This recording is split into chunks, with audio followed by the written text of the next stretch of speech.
तुम्हाला कसं इतक्या छान पावसामध्ये भिजावंसं कसं वाटत नाही? काही म्हणलं? अहो इतका छान पाऊस पडतोय बघा, तुम्हाला भिजावंसं कसं वाटत नाही? तुम्ही बोललात. हा ते चुकून मी भिजायला जाते. अरे नंदिनी मॅडम थांबा.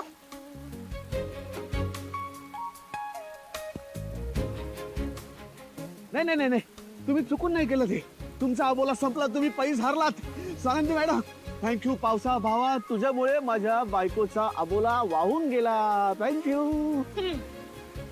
हा काय हा म्हणजे असं असू शकतं. असू शकतं म्हणजे? जरा गेला वाहून.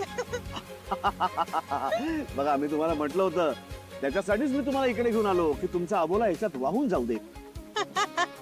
आनंदी मॅडम, तुमची ना मला सवय झाली. तुमचं असं घरात असणं, माझ्या आजूबाजूला वावरणं, तुमचं हसणं, तुमचं चिडणं, तुमचं रागवणं, म्हणजे तुमचं असं कानात माझ्या सतत वाजत राहणं मला खूप हवाहवंसं वाटतं.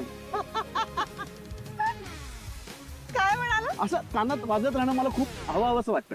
म्हणजे माझं बोलणं हे तुमच्या कानात भोंग्यासारखं वाजतं? नाही नाही नाही नाही, भोंग्यासारखं नाही. म्हणजे म्हणजे म्हणजे तुम्ही असं माझ्या आजूबाजूला, अरे किती पाऊस आहे हा, तुम्ही असं माझ्या आजूबाजूला असलं की मला खूप छान वाटतं. एवढंच मला सांगाय.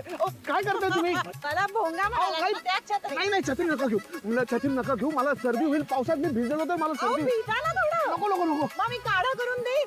नाही, काढा तर बिलकुल नको. त्याच्यापेक्षा मी छत्री घेऊन. जरा तरुणांसारखे वागा ना, स्वतःचं वय बाजूला ठेवून. तुम्ही माझ्या वयावरनं मला बोलताय? नाही आहात का? म्हातारे नाही आहात ना? म्हातारा?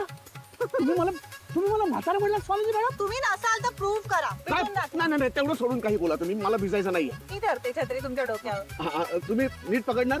हा व्यवस्थित. ओ काय करता? छत्री धरा इकडे. छत्री काढू नका.